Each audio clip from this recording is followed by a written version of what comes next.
নবী পাক সাল্লাল্লাহু আলাইহি ওয়াসাল্লামকে জিজ্ঞেস করা হলো, মান হুমুল আউলিয়া ইয়া রাসূলুল্লাহ, হুজুর পৃথিবীতে ওলি কারা?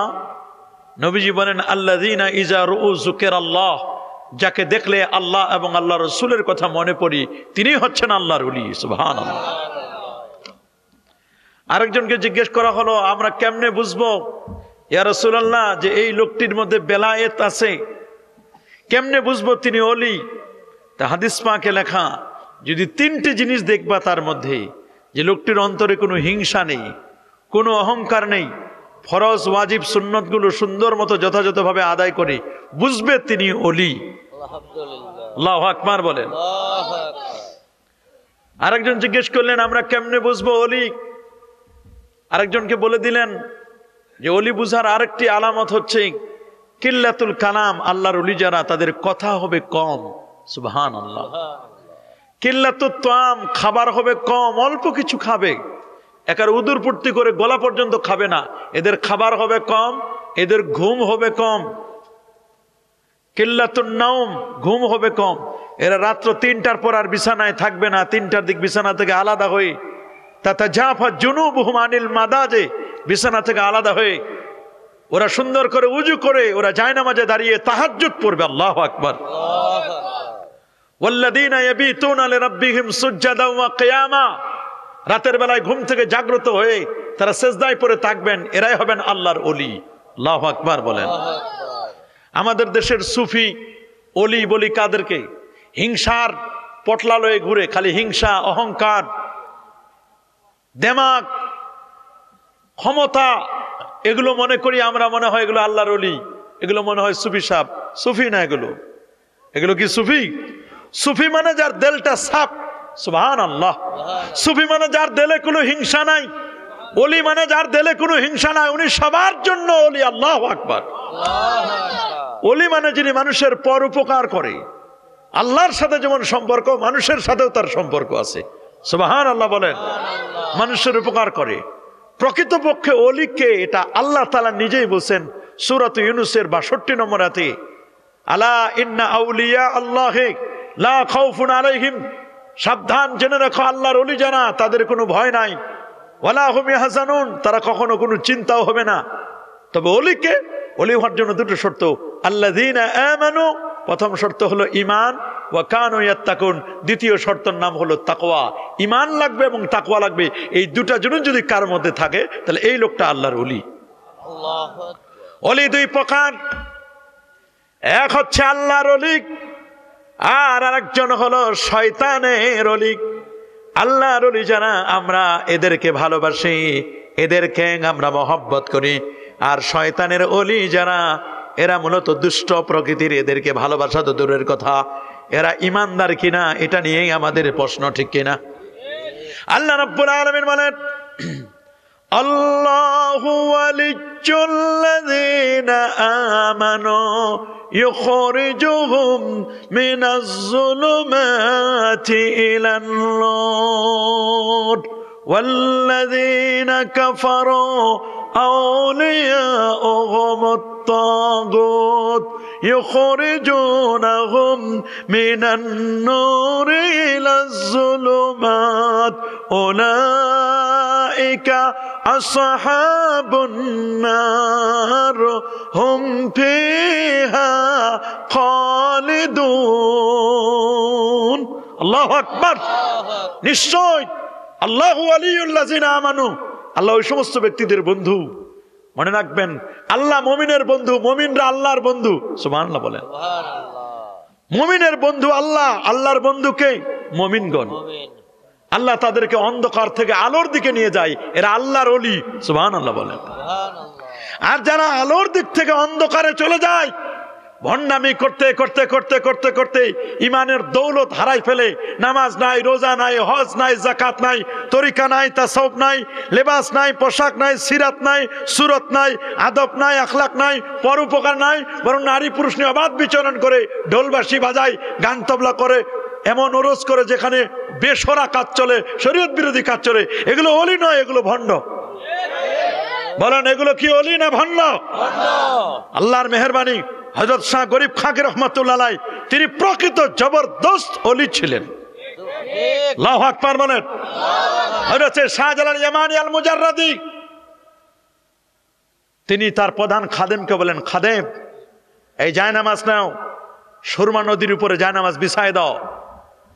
গৌর গোবিন্দ তার বাসার সামনে নদীর তীরে বড় বড় পাথর রেখে দিয়েছে, আমরা যেন তার রাজদরবারে যেতে না পারি, ওদিকে যেন যেতে না পারে। নৌকা বন্ধ করে দিয়েছে, ফেরি বন্ধ করে দিয়েছে, ট্রলার বন্ধ করে দিয়েছে, নদীর এপারে যেন কোনো মোল্লা যেন আসতে না পারে। শাহজালাল ইয়ামানি রহমতুল্লাহ আলাইহি তিনি বললেন খাদেমকে, খাদেম যাও জায়নামাজটা নিয়ে সুরমা নদীর উপর বিছায় দিয়ে আসো। বলে আল্লাহর ওলিকে লক্ষ্য করে বললেন, আমি কি জায়নামাজ ধুয়ে নিয়ে আসবো? বলে না না, জায়নামাজ ধোয়ার দরকার নাই, তুমি জায়নামাজটা বিছাই দিবে। বলে এরপর কি করব? জায়নামাজ তো ডুবে যাবে কিছুক্ষণ পরে। বলে বিছাই দেওয়ার পরে তোমরা সবাই উঠো। বলে জায়নামাজে উঠবো মানে কয়জন উঠবো? বলে এক একজন করে উঠতে থাকো। বলে আমরা তো 360 জন। বলে তোমরা প্রত্যেকেই একটা জায়নামাজে উঠো। এক একজন জায়নামাজে উঠতে লাগলো, জায়নামাজ বড় হতে লাগলো। এক জায়নামাজে উঠতে উঠতে উঠতে উঠতে 360 জন উঠে গেলেন। আল্লাহু আকবার। যতজনে উঠেন খালি জায়নামাজ বাড়তে থাকে, বাড়তে থাকে, বাড়তে থাকে। এটা ওলিদের কারামত। আল্লাহু আকবার বলেন। আমরা কি ওলিদের কারামত বিশ্বাস করি কি করি না? আহলে সুন্নাহ ওয়াল জামাতের আকীদা হলো ওয়ালামু আন্না কারামাতিল আউলিয়া হাক্কুন, ওলিদের কারামত হচ্ছে সত্য। সুবহানাল্লাহ। অস্বাভাবিক বিষয়, একটা জায়নামাজে 2 জন 3 জনের বেশি থাকার কথা না, কিন্তু জায়নামাজে 360 জন উঠলো, জায়নামাজ ডুবে না। এটা যদি কোনো বিজ্ঞানীরা জিজ্ঞেস করেন, বিজ্ঞানী বলবে আমি জানি না, এটা জানে আল্লাহ। কোন বিজ্ঞানীরা জিজ্ঞেস করেন, বিজ্ঞানী বলবে এটা কি, আমি কেমনে বুঝবো? বিজ্ঞানী সব সময় সব জিনিস বুঝে না। যদি বিজ্ঞানীরা বলে যে পৃথিবীতে ক্রোমোজোম হচ্ছে এক্স এবং এক্স, পুরুষের এক্স নারীর এক্স, 2X মিলে সন্তান হবে মেয়ে, পুরুষের ওয়াই নারীর এক্স, এক্স এবং ওয়াই মিলে ক্রোমোজোমের মাধ্যমে সন্তান হবে ছেলে। যদি জিজ্ঞেস করেন এক্স ওয়াই ছাড়া ছেলে হয় না, আপনি জিজ্ঞেস করেন ঈসা রুহুল্লাহ তিনি কেমনে জন্ম নিলেন, ওনার তো বাবাই নাই। বিজ্ঞান বলবে আমি জানি না, এটা আল্লাহ জানে। আল্লাহু আকবার বলেন। পৃথিবীর বিজ্ঞানীরা বলবে আগুনের কাজ হলো জ্বালাই দেওয়া। কি দেওয়া? জ্বালিয়ে দেওয়া, পুড়িয়ে দেওয়া, সারখার করা। এখানে যদি আগুন লাগে খাতির করবে নাকি আপনারে আমারে?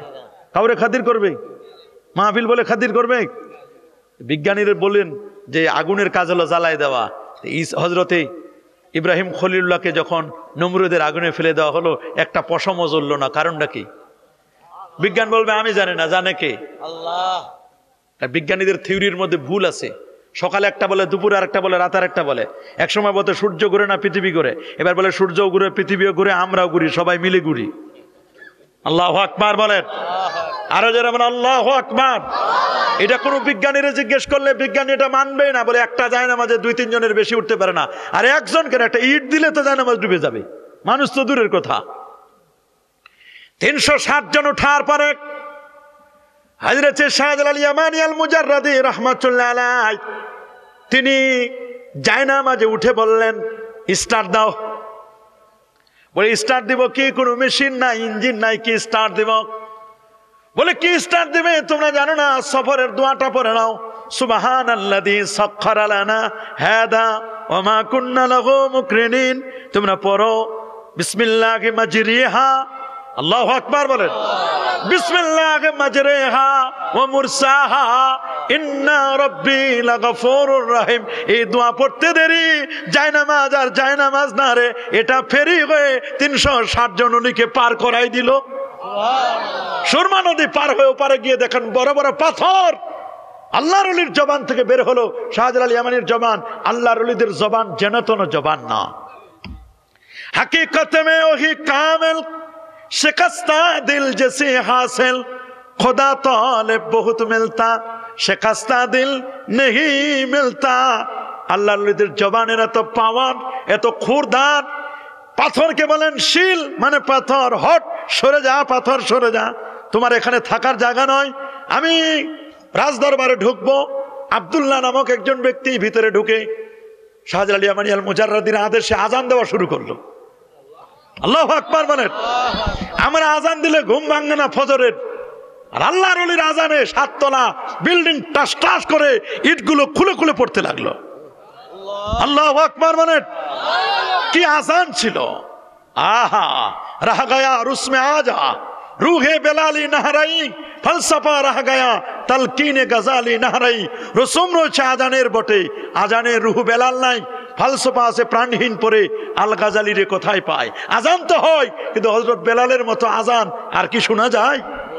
তার আজান আর সে আজিম পর্যন্ত পৌঁছে যেত, আর আমাদের মসজিদের আজান আমাদের কান পর্যন্ত পৌঁছে না। ফজরের নামাজ অনেকেই পড়তে চায় না, অথচ মনে রাখবেন মুসল্লি চিনা যায় ফজরে, মুসল্লি চিনা যায়, বন্ধু চিনা যায় সফরে আর বিপদে। সফরে যেটা বন্ধু ওটা আসল বন্ধু, সফরের সময় আপনার উপকার করবে, বিপদে পড়লে যিনি উপকার করে ওইটা আসল বন্ধু। বিপদ ছাড়া যারা বন্ধু এরা দুধের মাছি, এরা সব সময় থাকে না। দুধ আছে যতক্ষণ, মাছি ততক্ষণ, টাকা পয়সা ক্ষমতা আছে যতক্ষণ ততক্ষণ বন্ধু। টাকা নাই, পয়সা নাই, দুধ নাই, মাছিও নাই, বন্ধু নাই। বন্ধু না, ওইটা বন্দুক, ওটা ভালোবাসা নয়, ওটা ভালোবাস। ওই বন্ধু কি ভালোবাসে আপনারা না ভালোবাস দেয়? ভালোবাস দেয়। কথা বলেন, ভালোবাসা না ভালোবাস? ভালোবাস, ভালোবাসা দেয় না। তা আমাদের ভালোবাসা কোনো দিনের সাথে সম্পৃক্ততা নয়, আমাদের ভালোবাসা সব সময় আল্লাহর ওলিকে আমরা ভালোবাসি। হযরত শাহ গরিব খাকি রহমাতুল্লাহ আলাইহি তিনি একজন মস্ত বড় ওলি ছিলেন। সুবহানাল্লাহ, আল্লাহু আকবার বলেন। যারা আল্লাহর ওলিদের সাথে দুশমনি করে, হাদিসে কুদসির মধ্যে আসে, মান আদা লিল্লাহি ওয়ালিয়ান ফাকাদ আযানতুহু বিল হারব। যারা আল্লাহর ওলিদের সাথে দুশমনি করে, আমার আল্লাহ বলে আমি নিজেই তাদের বিরুদ্ধে যুদ্ধ ঘোষণা করি। আল্লাহর ওলিদের সাথে দুশমনি করা যাবে? কি বলেন, কখনো যাবে? এই জন্য আমরা ওলি হতে চাই কি চাই না? ওলির সোহবতে আমরা ওলি হব, হক্কানি পীরের সোহবতে আমরা পীর হব, হক্কানি ওলির সোহবতে ওলি হব। আলেমের সোহবতে থাকলে আলেম হওয়া যায়। তবে একদল মানুষ বের হয়েছে পীর ওলি আউলিয়া বিশ্বাস করে না, ও এগুলো ভাওতাবাজি, এগুলো ভুয়া।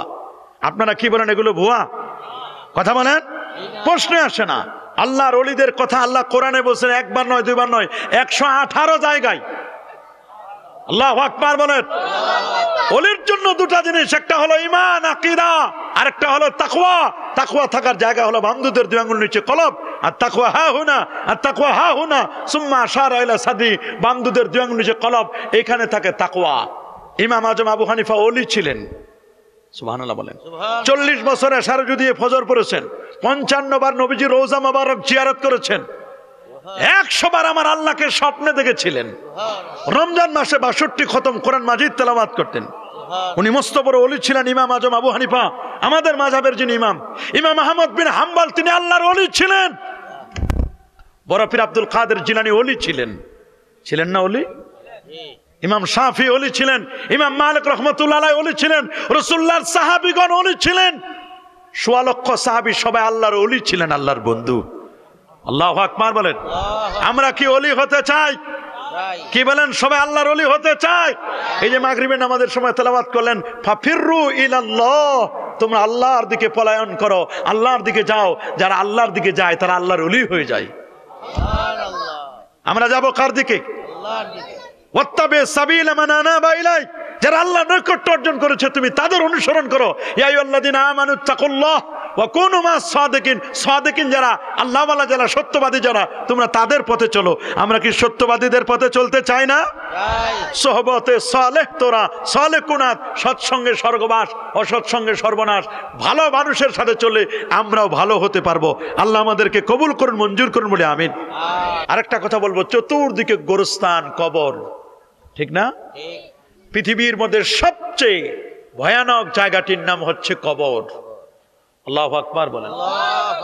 হযরত ওসমান জিন্নুরাইন তিনি যখন কবরের পাশ দিয়ে যেতেন, তিনি কাঁদতে কাঁদতে কাঁদতে কাঁদতে তার চোখ থেকে পানি বের হতে হতে দাড়িগুলো ভিজে যেত। হাত্তা ইয়াবুল্লাহ লেহিয়াতাহু, তার দাড়িগুলো পর্যন্ত ভিজে যেত। মানুষেরা জিজ্ঞেস করেন, আপনি কবরের পাশে দিয়ে যান, আপনি কবরের কাছে গেলে আপনার এত কান্না আসে, অথচ জান্নাত জাহান্নামের কথা বলি, কত কিছু বলি, আপনি কাঁদেন না কেন? তিনি বলেন, কবর আউয়ালু মানজিলি মিন মানাজিলিল আখিরাহ, কবর হচ্ছে আখিরাতের মঞ্জিলগুলোর প্রথম মঞ্জিল কবর। আল্লাহু আকবার। কাফের মুনাফিকের কবরে 99টা সাপ। রাসূল বলেছেন, একটা সাপ যদি দুনিয়াতে শুধু ফোঁস করতো, তাহলে দুনিয়াতে কোনো ঘাস গাছপালা, সবুজ কোনো পত্র পল্লব জন্ম নিত না। এইরকম ৯৯টা সাপ কবরে দেওয়া হবে। এদের বিষধর সাপ। জানি না আমাদের আমল কেমন, কোন আমল আমরা করি, কার ভাগ্যে জানি এরকম হয়ে যায়। এই জন্য কবরের কথা স্মরণ করে আল্লাহ নবী দৈনিক কবরের কথা স্মরণ করতে বলেছেন। সাহাবা কেরাম সবসময় কবরের চিন্তায় ব্যস্ত থাকতেন। কবর কবর কবর, আল কবরু রাউদাতুম মিন রিয়াদিল জান্নাহ, কবর কারোর জন্য জান্নাতের বাগান হবে। আও হুফরাতুম মিন হুফারিন নিরান, আবার কারোর জন্য কবর হবে জাহান্নামের গর্ত। কবর প্রথম স্টেশন, এই স্টেশনে যদি কেউ মুক্তি পায়, পরের স্টেশনগুলো তার জন্য সহজ হয়ে যায়। আর এই স্টেশনটা যদি সে মুক্তি না পায়, তাহলে তার জন্য দুর্ভোগের কোনো শেষ নাই। রাসূল বলেছেন, ইজা উকবিরাল মাইয়িত আতাহু মালাকান আসওয়াদান আজরাকান ফায়ুকালু লিআহাদিহিমাল মুনকার ওয়াল আখারু আন নাকির। রাসূল বলেন, যখন একজন মানুষকে কবরস্থ করা হবে, তখন দুজন ফেরেশতা আসবে, নীল চক্ষু বিশিষ্ট, জীবনে তার সাথে কোনো পরিচিতি নাই। একজনের নাম মুনকার, আরেকজনের নাম নাকির। আপনাকে শোয়া থেকে উঠাবেন, লাশটাকে উঠাবেন, উঠানোর পরে তাকে জিজ্ঞেস করবেন, মান রব্বুক, তোমার রব কে? ওমা দীনুক, তোমার দিন কি? ওমান ইসলাম, তোমার ইসলাম কি, দিন কি, এটা জিজ্ঞেস করবেন। ওমান হাজার রসুল, ওমান হাজার রসুল, অনেক ভাবে আসছে। রসুল আকরাম সাল্লাল্লাহু আলাইহি ওয়াসাল্লামকে দেখাই দেওয়া হবে, বলা হবে, ওনাকে চিনো? কাফের বেদিন বেঈমান যারা বলবে হা হা, লা আদরি, বলবে না না ওনাকে চিনি না। আপনার দিন কি? বলবে না না চিনি না। আপনার রব কে? বলে রব আবার কে? আমি চিনি না। আর মুমিন ব্যক্তি বলবে, রব্বি আল্লাহ, আমার রব কে? বলেন আল্লাহ, আল্লাহ, আমার রব হচ্ছে আল্লাহ। রব্বি আল্লাহ, রব্বি আল্লাহ, আমার রব হচ্ছে আল্লাহ। দ্বীনি আল ইসলাম, আমার দিন হচ্ছে ইসলাম। আল্লাহু আকবার। দেখেন না, কেউ মারা গেলে কে কখন মারা যাব আসার সিরিয়াল আছে, যাওয়ার কি কোনো সিরিয়াল আছে? কি বলেন? যাওয়ার সিরিয়াল আছে। মাঝে মধ্যে ছোটটা চলে যায়, মাঝে মধ্যে মেজুটা চলে যায়, বড়টা থেকে যায়, মাঝে মধ্যে মাঝখান থেকে আল্লাহ নিয়ে নেন, ছোট বাচ্চাদেরকেও আল্লাহ নিয়ে নেন। এই যে কথা বলতেছি, আর বাসায় ফিরে যেতে পারবো কোনো কারো গ্যারান্টি আছে? মানুষ পরে আর মরে। এই জন্য মৃত্যুর আগে মৃত্যুকে স্মরণ করতে হয়, মৌতকে স্মরণ করতে হয়। রাসূল বলেছেন, আকসিরু, তোমরা বেশি বেশি করে মৃত্যুকে স্মরণ করো। মৃত্যুকে যারা স্মরণ করে, দুনিয়া নিয়ে তারা ব্যস্ত হয় না, দুনিয়া নিয়ে ব্যস্ত হয় না। দুনিয়া আলহাকুমুত তাকাসুর হাত্তা যুরতুমুল মাকাবির, তারা অহংকার করতে করতে করতে করতে করতে করতে কবর পর্যন্ত তারা পৌঁছে যেত। এই জন্য আমার রাসূল বলেন, ইগতানিম খামসান ক্বাবলা খামসিন, 5টি জিনিস আসার আগে 5টি জিনিসকে তুমি গনিমত মনে করবে। 5টি জিনিস আসার আগে 5টি জিনিসকে গনিমত মনে করবে। তার মধ্যে একটি হচ্ছে হায়াতাকা ক্বাবলা মাউতিক, মৃত্যুর আগে তোমার জীবন কালটাকে তুমি গনিমত মনে করবে। ওয়া শাবাবাকা ক্বাবলা হারামিক, তোমার যৌবন কালটাকে তুমি গুরুত্ব দিবে। তুমি বয়োবৃদ্ধ হওয়ার আগে, বয়স হয়ে গেলে ছোট আর বড়, ছোট আর বড় এগুলো কেমন মনে রাখবেন। একজন বুড়া মানুষ, বুড়া মানুষ ছোট মানুষের সমান, কখন উজু যায় কখন থাকে উজু বুঝতে পারে না। মানুষ একেবারে অসহায় হয়ে যায় ছোট মানুষের মতো। বুড়ো মানুষ যারা, বয়োবৃদ্ধ মানুষ যারা, রাসূলুল্লাহ বলেন, তোমার যৌবন কালে তুমি তাওবা করবে, যৌবন কালের ইবাদতটা আল্লাহ তাআলা তোমাকে ডাবল সওয়াব দিবে। আজ আমরা ভুলে গেছি সমাজের মধ্যে সুদ, ঘুষ, বেপরদাগিরি, বেহায়াপনা, বেলাল্লাপনা, এগুলো আস্তে আস্তে চলতেছে। রাসূল বলেন, সুদের 1টি টাকা যে খেলো, সে যেন 36 বার নিজের মায়ের সাথে জেনা করলো। সমাজের মধ্যে মদ বেড়ে গেছে। যে ব্যক্তি একবার মদ পান করবে, জেনে শুনে বুঝে মদ পান করবে, মনে রাখবেন তার 40 দিনের নামাজ, রোজা, হজ, যাকাত কোনো কিছু আল্লাহর দরবারে কবুল হবে না। অপরের হক মেরে খাওয়া যাবে না। বান্দার হক, আল্লাহর হক আল্লাহ মাফ করতে পারেন, কিন্তু বান্দার হক আমার আল্লাহ কখনো ক্ষমা করবেন। আরেকজনকে গালি নয়, আরেকজনের সাথে কোনো দুশ্মনী নয়, মা বাবার সাথে কখনো দুশ্মনী নয়। মা বাবা হুমা জান্নাতুকা ওয়া হুমা নারুক, মা বাবাই তোমার জান্নাত, মা বাবাই তোমার জাহান্নাম। মা বাবার সাথে ভালো বিহেভ করতে হবে। আমাদের সমাজে যখন কেউ মারা যায়, মারা যায় না, মারা গেলে রাসূল আকরাম সাল্লাল্লাহু আলাইহি ওয়াসাল্লাম বলেছেন, মারা গেলে তোমরা লাক্কিনু মাউতাকুম, মরার আগে তোমরা তাদেরকে তালকিন দিবে, কলেমার তালকিন দিবে। সারা জীবন কলেমা পড়লো না, ওই সময় তালকিন দিলে কিন্তু অনেক সময় নিতে চায় না, ঠিক কিনা বলেন? যারা সব সময় কলেমা পড়ছে, আল্লাহর নাম নিয়েছে, মসজিদে গেছে, তারা কিন্তু ঠিকই কলেমাটা নেয়। কলেমা পড়ে মান কান আখিরু কালাম, যার সর্বশেষ কথাটা লা ইলাহা ইল্লাল্লাহ মুহাম্মদুর রাসূলুল্লাহ হবে, রাসূল বলেন লোকটি জান্নাতি হয়ে যাবে। আল্লাহু আকবার বলেন। তো এই জন্য বাবা একজন মানুষ মারা যাওয়ার পরে তাকে গোসল দিতে হয়, গোসল দেওয়া ওয়াজিব হয়ে যায়। গোসল দেওয়া কি হয়ে যায়? গোসল দিবেন। গোসল দেওয়ার পরে তার গোসল দেওয়ার এখন লোক পাওয়া যায় না, কে গোসল দিবে? সবাই ভয়ে থাকে, গোসল দিতে পাওয়া যায় না। হাদিসের মধ্যে লেখা আছে, আল্লাহর হাবিব বলেন, মান গাসসালা মাইয়াতান, যে ব্যক্তি কোনো মাইয়াতকে গোসল দিল, সুম্মা কাতামা, এরপর তাকে কোনো কিছু হলে এটাকে গোপন রাখলো, অনেক কিছু প্রকাশিত হলে গোপন রাখলো। মাইয়াতকে যদি গোসল দেন, গোসল দিলে আল্লাহ নবী বলেন তাকে আল্লাহ তাআলা একবার নয় দুবার নয় 40 বারের মতো 40টা কবিরা গুনাহ আল্লাহ মাফ করে দিবেন। আল্লাহু আকবার বলেন। 40টা কবিরা গুনাহ যেমন আল্লাহ তাআলা মাফ করে দিবেন, সে ওই শিশুর মতো নিষ্পাপ হবে। মা আজকে যে শিশুটাকে জন্ম দিল, ওর যেমন কোনো গুনাহ নাই, মাইয়াতকে মৃত ব্যক্তিকে গোসল দিলে ওই পরিমাণ আল্লাহ তাআলা তাকে নিষ্পাপ করে দিবেন। মাইয়াতকে গোসল দেওয়ার মানুষ পাওয়া যায় না। পুরুষ হলে 3 কাপড়, কয় কাপড়? আর মেয়ে হলে 5টা কাপড়, কাফনের কাপড়। মেয়েদেরকে কাফনের কাপড় পরার সময় পর্দা করে, অথচ যখন বেঁচে ছিল তখন পর্দা করতো না। এখন কাফনের কাপড় পরাবে, এখন পর্দা করে। এখন তো কেউ তার দিকে তাকাবে না ভয়ে, কথা বলে। চতুর্দিকে ঘিরে রেখে কাফনের কাপড় পরায়। এখন কাফনের কাপড় এভাবে পরালে হবে না, পরাবেন আপনি, কিন্তু বেঁচে থাকতে পর্দা করতে হবে। পর্দা করা ফরজ। বলেন পর্দা করা কি? আরো জোরে, পর্দা করা কি? কিন্তু আমরা তো পর্দা বুঝলাম না, পর্দা আমরা করতে চাই না। দাড়ি কাটা ছাটা হারাম, দাড়ি কাটা ছাড়া যাবে না। আপনি রাখলেন রসুল্লাহর মিল্লাতে, বিসমিল্লাহ ওয়া আলা মিল্লাতে রসুল্লাহ, খবর রেখে দিলেন রসুলের মিল্লাতের উপর, রসুলের আদর্শের উপর, অথচ আপনি দুনিয়ায় থাকতে রসুলের আদর্শ মানলেন না, মুখে দাড়ি রাখলেন না, নবীর তরিকা মতো চললেন না, তো মিশা কথা কয়ে রসুলের কোলে দিলাম আমরা। কি বলেন, ঠিক না? রসুলের মিল্লাতে যে আপনাকে দিলাম, আপনার তো মুখের মধ্যে দাড়ি নাই, রসুলের সুন্নত কিছুই ছিল না। আপনি মৃত্যুটাকে একটু ভয় পান না, আপনি মরণটাকে একটু ভয় পান না। আজ না হয় কাল এত মানুষ এখানে দাফন করা হচ্ছে, এই জায়গায় কত জানাজার নামাজ আপনি পড়তেছেন, এত মানুষের জানাজা পড়েন। আপনি একটু চিন্তা করেন যে আমাকে একদিন আমার জানাজা এই গোরস্থানে, এই মাঠে আমার একদিন জানাজা হবে, সুতরাং আমাকে কেমন আমল করা দরকার। এই 2024 সালে শপথ করেন, আর দাড়ি কাটবেন না, আর গুনাহ করবেন না, আর পাপের কাজ করবেন না, মানুষকে ঠকাবেন না, অজনে কম দিবেন না, মানুষের সাথে দুশ্মনী করবেন না, মানুষের সাথে হিংসা করবেন না, মানুষের গীবত করবেন না, শেকায়েত করবেন না, মানুষের প্রতি জুলুম করবেন না, অবিচার করবেন না। আজকে এই সমাজের মধ্যে সুবিচার নাই, বিচার সব টাকা যেদিকে বিচার সেদিকে। গরিব মানুষ কোনো বিচার পায় না, কথা বলেন। গরিব মানুষের কোনো বিচার নাই, সব বিচার বড় লোকের। টাকা যেদিকে বিচার কি, কথা বলেন না। টাকা যেদিকে বিচার সেদিকে। রাসূলুল্লাহ বলেছেন, মান হাফার আলে আখিহি কাবরান, যে ব্যক্তি তার ভাইয়ের জন্য কবর খনন করবে, আল্লাহর হাবিব বলেন তোমার ভাইয়ের জন্য কবর খনন করবে। কবর খনন করার লোক পাওয়া যায় না। গত কয়েকদিন আগে দেখলাম এক লোক নাকি ঘোড়া নিয়ে 30-32 বছর ধরে মানুষের শুধু কবর খনন করে। উনি ঘোড়া দাবড়াইয়া, ঘোড়া চালায়া যায়, কবর খনন করে। ইউটিউবে দেখছি এরকম মানুষ আছে। ওনার যখন দেখবে যে দ্রুতগামী ঘোড়া চলে যাচ্ছে, তার বুঝতে হবে কেউ না কেউ মারা গেছে, ওনাকে কবর খনন করতে হবে। এবং উনি নাকি খুব সুন্দর করে কবর খনন করতে পারে। এই জন্য বাবা, কবর খনন করলে আল্লাহ তাআলা জান্নাতে তার জন্য প্রাসাদ নির্মাণ করবেন।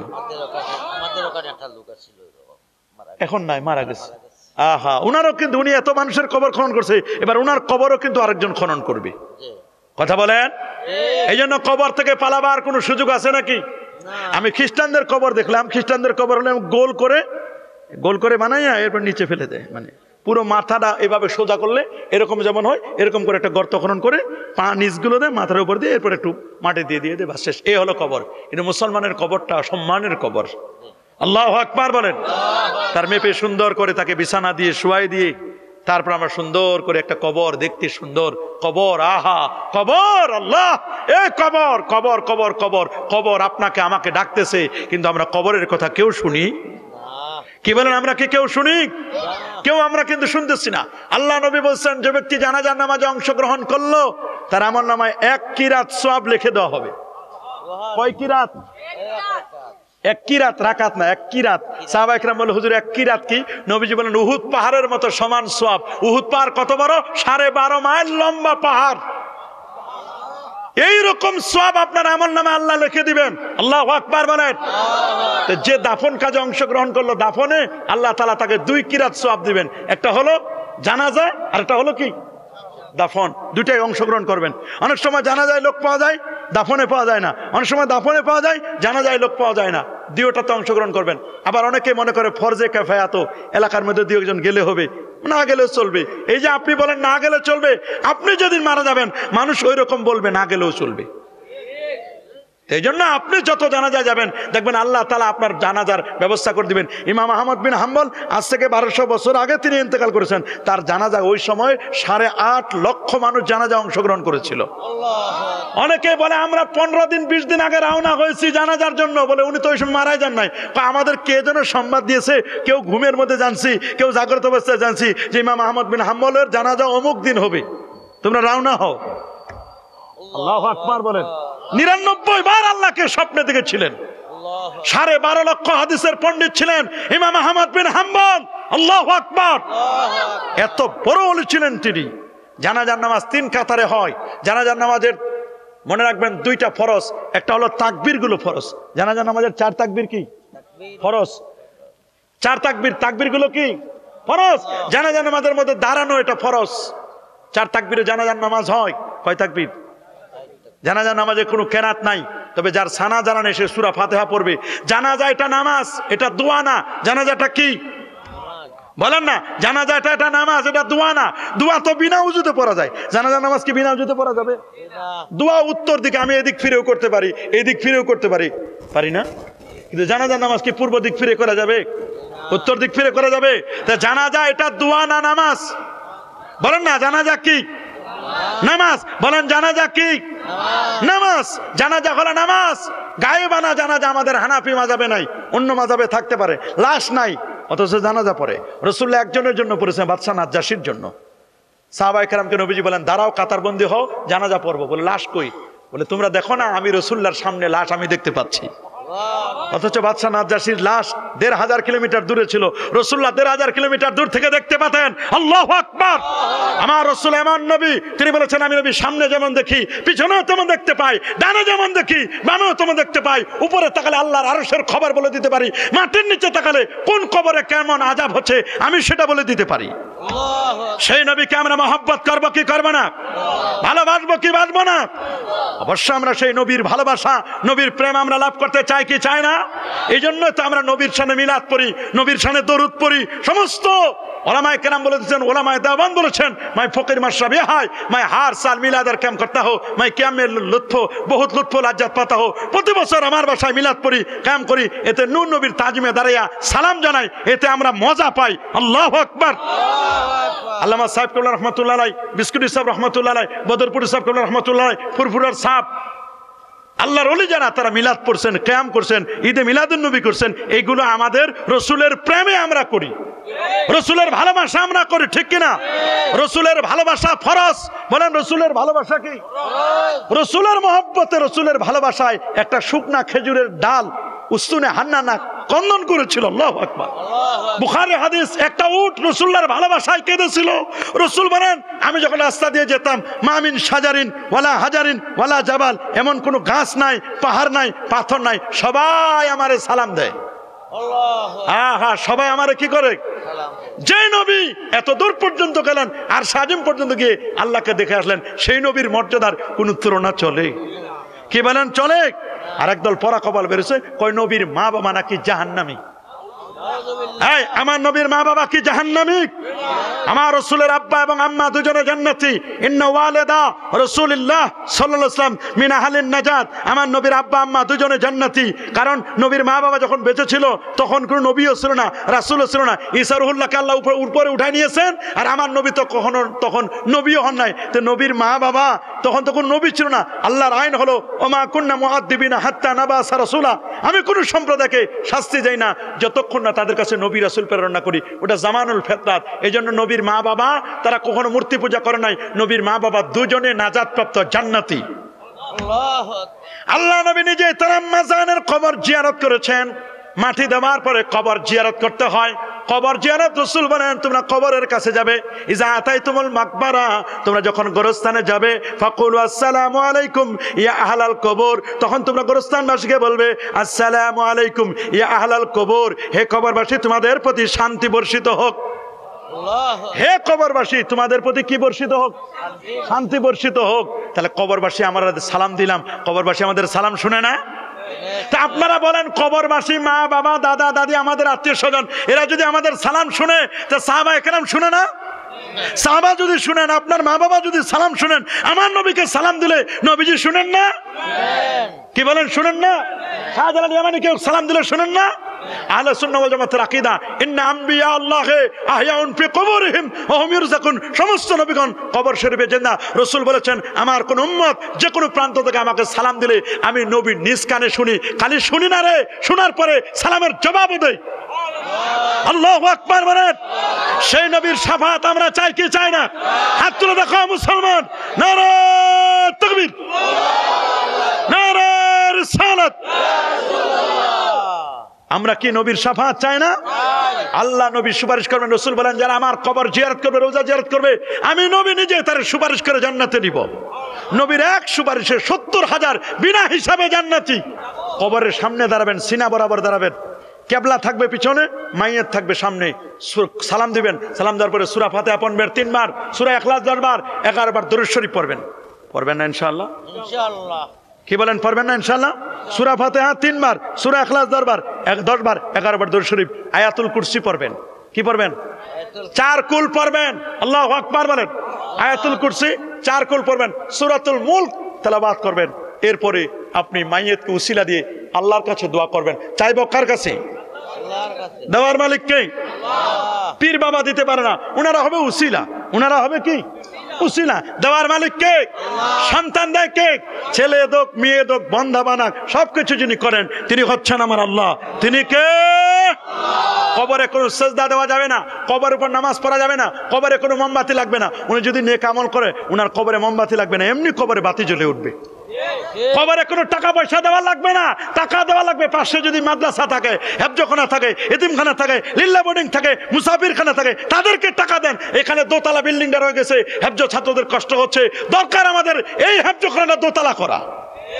কথা বলেন, এখানে টাকা দিবেন, কবরে টাকা দেওয়ার দরকার নাই। কোনো ওলি আল্লাহর টাকা লাগে না, আল্লাহর ওলিদের টাকা কবর জগতে চলেও না। ওখানে কি বঙ্গবন্ধুর টাকা চলবে না? ছবিওয়ালা টাকা চলবে, আর ওই দেশটা আলাদা। কথা বলেন, কবরের জগৎটা আলাদা। কথা বলেন না কেন? এই জন্য আপনি টাকা লাগবে কার? টাকা লাগবে জিন্দা মানুষের, যে জীবিত আছে তার দরকার টাকার। আপনি টাকা দিলেন আরেকজনকে, কবরওয়ালার টাকা লাগে না, উনি এমনি শান্তিতে আছে। আল্লাহু আকবার বলেন। বিদেশ থেকে উনি হিজরত করে আসেন, শাহজালাল ইয়ামানি রাহমাতুল্লাহ আলাইহি। তিনি সফর সঙ্গী, তিনি যেন তেন ব্যক্তি নয়। আপনাদের কাছে তার মূল্য না থাকতে পারে, সত্যি আল্লাহর কাছে তার মূল্য আছে না? আছে না? আছে না? এই জন্য কবরে যখন যাবেন, রাসূল বলেন আমি আমার মার কবর জিয়ারত করেছি। নবী নিজে কেঁদেছেন, সাহাবায়ে কেরামও কেঁদেছেন, আল্লাহ নবী তার বাবার কবর জিয়ারত করেছেন। আল্লাহু আকবার বলেন। আল্লাহ নবী বলেন কুনতু নাহাইতুকুম আন জিয়ারাতিল কুবুর, আমি তোমাদেরকে এককালে কবর জিয়ারত করতে নিষেধ করতাম। আল আনফাজুরুহা, তোমরা এখন কবর জিয়ারত করো। ফাইন্নাহা তুযাক্কিরুল মাউত, ওরে কবর জিয়ারত করলে মৃত্যুর কথা মনে পড়ে। তুযাক্কিরুল আখিরা, আখিরাতের স্মরণিকা হয়ে যায়। তুযাকিদু আনিদ দুনিয়া, লোকটি দুনিয়া থেকে বিমুখ হয়ে আল্লাহর দিকে মনোনিবেশ করে।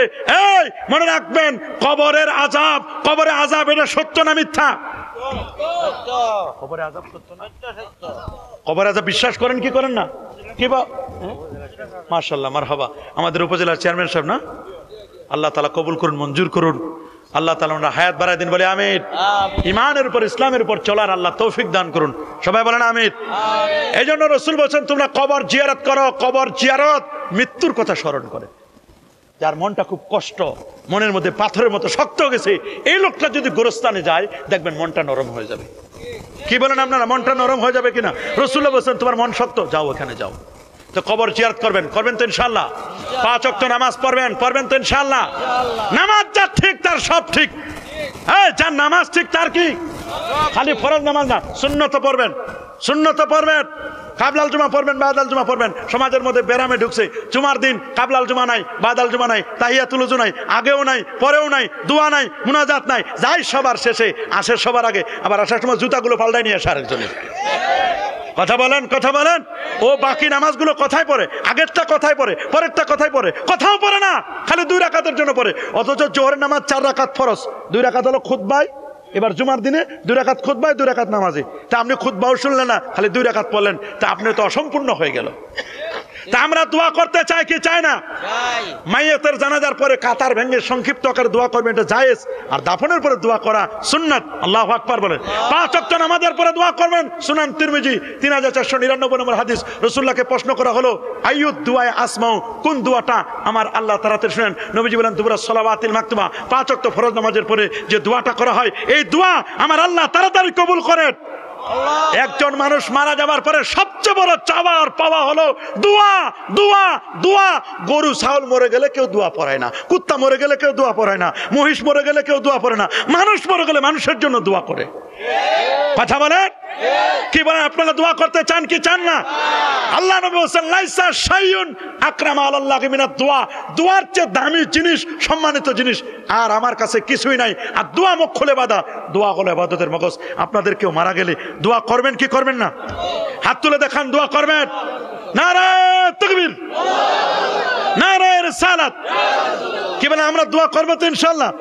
দোয়া করবেন। কাবলাল জুমা পড়বেন, বাদাল জুমা পড়বেন। সামনে শবে বরাত আসতেছে, বেরাম ছুটাইছে। একদল বেরাম্যা মৌলবী আছে সমাজের মধ্যে, কয় এগুলো লাগে না, শবে বরাত টরবাত লাগে না। নাউজুবিল্লাহ বলেন। শবে বরাতের রাতে কি আমরা ঢোল বাজাই, তবলা বাজাই, নাচ গান করি? রাতে জেগে জেগে আমরা তাহাজ্জুদ পড়ি, মিলাদ পড়ি, নবীর প্রতি দরুদ শরীফ পড়ি, কোরআন মাজিদ তেলাওয়াত করি, মা বাবার কবর জিয়ারত করি। এগুলো আমরা করি। কথা বলেন ঠিক কিনা? তো এই কাজগুলো কি করা যাবে না? কি বলেন? এই কাজগুলো করা যাবে না? তা আপনি কোরআন তেলাওয়াত করবেন, এটা আফজালুল ইবাদাতে তেলাওয়াতুল কোরআন। উত্তম ইবাদত হলো কোরআন তেলাওয়াত করা। সন্তানদেরকে আমরা শিখাই আগডুম বাগডুম ঘোড়ার ডিম সাজে, ঢাক ঢোল সারাদিন বাজে, হাট্টিমা টিম টিম, তাদের খাড়া দুটো সিং, তারা মাঠে পারে ডিম। এগুলো মিথ্যা কথা, এগুলো শিখাবেন না। ওদেরকে শিখাবেন আলিফ লাম মিম, নট হাট্টিমা টিম টিম নয়। আমরা শিখাবো আলিফ লাম মিম, আলিফ লাম মিম শিখাবেন। আপনার সন্তান আলিফ লাম মিম পড়বে, 3 দশে 30টা নেকি পেয়ে যাবে। সুবহানাল্লাহ। শবে বরাতের রাতে ইবাদত করবেন। সুনান তিরমিজির মধ্যে হাদিস 156 নম্বর পৃষ্ঠার মধ্যে প্রথম খণ্ড 156 পৃষ্ঠা লেখা। আম্মা জান আয়েশা বলেন, আমি রাসূলুল্লাহকে খুঁজে পাচ্ছি না রাতের বেলায়। আমি মেয়ে মানুষ, রাসূল নাই, রাসূল নাই। আমি প্রত্যেকের স্ত্রীদের ঘরে ঘরে দেখি জুতাগুলো আছে কিনা, কারো জুতা নাই, কারো ঘরের সামনে নাই। খুঁজতে খুঁজতে মেয়ে মানুষ ভয় ভয় নিয়ে ভীত সন্ত্রস্ত হয়ে কবরস্থানে গেলাম, জান্নাতুল বাকিতে। দেখি নবীজি গোরস্থানের সামনে চোখের পানি মুছতে মুছতে কাঁদতেছেন নবী। আল্লাহু আকবার। যে জান্নাতুল বাকিতে 10,500 সাহাবীর মাজার কবর আছে। আল্লাহু আকবার। আমি রাসূলুল্লাহকে দেখে দৌড়ে চলে এসে কম্বলের ভিতরে ঢুকছি। রাসূলুল্লাহ মনে করছে আয়েশা মনে হয় ভয় পাচ্ছে, ছোট মানুষ তো। দৌড়ে আসলেন, আসার পরে বলেন, আয়েশা তুমি কাঁপতেছো কেন? কি হয়েছে, ভয় পাইছো? কই হুজুর আমি আপনারে খুঁজতে গেছি। নবীজি বলেন, আয়েশা জানো আজকে রাতটা কি? বলে না। বলে আজকে হলে লাইলাতুন নিসফে মিন শাবান, এটা মধ্য শাবানের রাত, এটা শবে বরাতের রাত। বনু কাল গোত্রের যতগুলো ভেড়া বকরি ছিল, বনু কাল গোত্র ওই সময় 40,000 ভেড়া বকরি ছিল। বলে ওদের গায়ে যতগুলো পশম, ওই পরিমাণ, যতগুলো চুল, ওই পরিমাণ গুনাহগার উম্মত আল্লাহ তাআলা আজকের রাতে মাফ করে দিবেন। আল্লাহু আকবার। এই পরিমাণ গুনাহগার উম্মত আজকের রাতে মাফ করবেন। আয়েশা এই রাতে তুমি ইবাদত বندگی করবে। সহিহ হাদিসের মধ্যে লেখা আছে, মুআয ইবনে জাবাল রাদিয়াল্লাহু তাআলা হাদিসটি বর্ণনা করেন। শেখ নাসিরউদ্দিন আলবানী 1144 নম্বর হাদিসে বলেছেন, হাদিসটি সহিহ। মুআয ইবনে জাবাল বলেন, আল্লাহর হাবিব বলেছেন, ইন্নাল্লাহা তাবারাকা ওয়া তাআলা লা ইয়াত্তালিউ ফি লাইলাতিন নিসফি মিন শাবান ফায়াগফিরু লিজামিই খালকিহি ইল্লা লিল-মুশরিকিনা ওয়া মুশরিকিন। শবে বরাতের রাতে আল্লাহ সবাইকে মাফ করে দেন। বিশেষ নজর দেন, এই রাতে আল্লাহ মাফ করে না হিংসুককে আর মুশরিক যারা শিরক করে। আমরা কি কেউ শিরক করব? ইন্না শিরকা লা যুলমুন আযীম। আমরা আল্লাহর সাথে কাউকে শরীক করব না। আর আমরা কখনো হিংসা করব না। হিংসা মানুষের নেক আমলগুলোকে জ্বালাই পুরায় সরকার করে দেয়। আগুন যেমন কাঠকে জ্বালাই পুরাই দেয়, ঠিক হিংসা নেক আমলকে বরবাদ করে দেয়। হিংসা করবেন নাকি? জুলুম করবেন নাকি? শিরক করব নাকি? আমরা এগুলো করব না। তাহলে কবর জিয়ারত করবেন, শবে বরাত পালন করবেন, করবেন তো ইনশাআল্লাহ। রমজান মাস আসলে 20 রাকাত তারাবি পড়বেন। কয় রাকাত বাবা? 20 রাকাত তারাবি পড়বেন। মসজিদে আসবেন, মাথায় টুপি দিয়ে আসবেন, মুখে দাড়ি রাখার চেষ্টা করেন। দাড়ি এটা আপনার মুসলমানের আলামত। বলেন না, দাড়ি মুসলমানের কি আলামত? এটা করবেন। যাদের উপর হজ ফরজ, হজ রাখবেন, হজ করবেন। হজ করবেন না ইনশাআল্লাহ? হজটা আপনার আমলনামার মধ্যে রেখে দিবেন যে আমার হজ করতে হবে। যাকাত ফরজ, যাকাত দিতে হবে। এটা আপনাকে খেয়াল করতে হবে। রমজান মাসে আসতেছে, অনেকের ডায়াবেটিস, গ্যাস্ট্রিক, আলসার বাড়া শুরু হয়ে গেছে। রমজানের রোজা রাখা ফরজ। সুস্থ মানুষ আপনি, কেন আপনি রোজা রাখবেন না? ইচ্ছাকৃত যে রোজা ছাড়বে, সারা জিন্দেগি ভর রোজা কাজা করলেও কাজা আদায় হবে না। একটা রোজা, রমজানের রোজার এত মাহাত্ম্য, এত ফজিলত। তো এই কথাগুলো আমি বললাম, আমি আর সময় নিতে পারতেছি না। যতটুকু বলেছি এটুকু আমি সহ আপনারা সহ সকলে মিলে যেন আমরা আমলে আনতে পারি। আল্লাহ তাআলা আমাদের সবাইকে কবুল করুন। দর্শক আল্লাহুম্মা সাল্লি আলা সাইয়্যিদিনা ওয়া নাবিয়িনা ওয়া শাফিইনা ওয়া হাবিবিনা ওয়া মাওলানা মুহাম্মদ সাল্লাল্লাহু আলাইহি ওয়া আলা আলিহি ওয়া সাহবিহি ওয়া বারাকা ওয়া সাল্লাম। ধারাবাহিকভাবে ওয়াজ চলবে। আল্লামা শিহাবুদ্দিন চৌধুরী সাহেব হুজুর ওয়াজ করবেন, মুফতি বেলাল সাহেব ওয়াজ করবেন, আর অনেকেই এলাকার তো 18 মসজিদ না, অনেকগুলো মসজিদের ইমাম সাহেবরা আছে, 10 মিনিট কে ওয়াজ করবে। আমি যেটুকু বলেছি আমি সবাই যেন আমলে আনতে পারি, আল্লাহ কবুল করুন। আল্লাহুম্মা সাল্লি ওয়া সাল্লিম ওয়া বারিক আলাইহি। উপজেলা চেয়ারম্যান সাহেব আছে, ওনার জন্য দোয়া করবেন। আল্লাহ তাআলা উনি কথা বলবেন, আপনি তাদের সাথে সবার জন্য দোয়া করবেন। আল্লাহুম্মা সাল্লি ওয়া সাল্লিম ওয়া বারিক আলাইহি। আল্লাহুম্মা আমিন, আল্লাহুম্মা আমিন। ওয়া রাব্বানা যালামনা আনফুসানা, আল্লাহুম্মা রাব্বানা যালামনা আনফুসানা ওয়া ইন লাম তাগফির লানা ওয়া তারহামনা وترحمنا لنكونن من الخاسرين وربنا آتنا في الدنيا حسنة وفي الآخرة حسنة وقنا عذاب النار। আয় আল্লাহ তাআলা আজকের মাহফিলের জন্য আল্লাহ যে নিয়ামতগুলো আলোচনা করা হলো, রব্বুল আলামিন জিকির, আজকার, তাসবিহ, তাহলিল, মুরাকাবা, মুশাহাদা, আল্লাহ যা কিছু আলোচনা হয়েছে তামামের ভুল ত্রুটি বেয়াদবি মাফ করে আপনার আলিশান দরবারে কবুল আর মঞ্জুর করে নিন। আল্লাহ তামাম সওয়াবের হাদিয়াগুলো আল্লাহ আকায়ে মাওলা নবীজি মুস্তাফা সাল্লাল্লাহু আলাইহি ওয়াসাল্লামের কদম মুবারকায় পৌঁছায় দিন। তামাম আম্বিয়া মুরসালিন, সাহাবা, তাবিন, বুজুর্গানে দিন, ওলিয়া উলিয়ার আনওয়াগে পৌঁছায় দিন। বিশেষ করে হযরত শাহজালাল, শাহপরান, শাহ মাকদুম এবং তার সফর সঙ্গী 360 ওলির রূহে পৌঁছায় দিন। আল্লাহ হযরত শাহ গরিব খাকে রহমাতুল্লাহ আলাইহির রূহে পৌঁছায় দিন। আল্লাহ বিশেষ করে আল্লামা সাহেব কাবলা ফুলতুন রহমাতুল্লাহ আলাইহির রূহে পৌঁছায় দিন। আল্লাহ বদরপুরি সাহেব কাবলা রহমাতুল্লাহ আলাইহি, কারামাতুল জনপুর রহমাতুল্লাহ আলাইহি, আল্লাহ বিশেষ করে আয় আল্লাহ বিস্কুটি সাহেব কাবলা রহমাতুল্লাহ আলাইহি সহ বাংলার জমিনে ফুরফুরা সারসিনা সহ সকল ওলিয়া উলিয়াদের আর আগে পৌঁছায় দিন। আয় আল্লাহ তাআলা এই এলাকার ডানে বামে সামনে পিছনে আমাদের আশপাশে যত গোরস্থান আছে সকল মর্দেগানদের আর আগে পৌঁছায় দিন। আমরা যারা হাত বাড়াইলাম কার জানি মা নাই রে মা নাই, কার জানি বাবা নাই রে বাবা নাই, এমন আছি মা হারা বাবা হারা, আল্লাহ আমাদের আব্বা আম্মার কবরে হাদিয়াগুলো পৌঁছায় দিন। আল্লাহ আমাদের সবার প্রতি খাস রহমত মঞ্জুর করুন। এই মাহফিলের জন্য যারা টাকা দিল, পয়সা দিল, বুদ্ধি দিল, পরামর্শ দিল, খেদমত করলো, আল্লাহ সবার খেদমতকে আল্লাহ তুমি কবুল আর মঞ্জুর করো। আল্লাহ আল্লাহ আমাদের উপজেলা চেয়ারম্যান সাহেব হায়াতে তৈবা সিয়াতে কুল্লা নসিব করো। আল্লাহ সভাপতি সাহেবকে কবুল করো।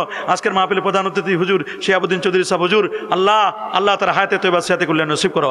আল্লাহ এলাকার যত প্রবাসী আছেন সকল প্রবাসীদের আল্লাহ আল্লাহ হায়াতে তৈবা সিয়াতে কুল্লা নসিব করো। এলাকার জিন্দা মুর্দা সবাইকে আল্লাহ তুমি মাফ করে দাও।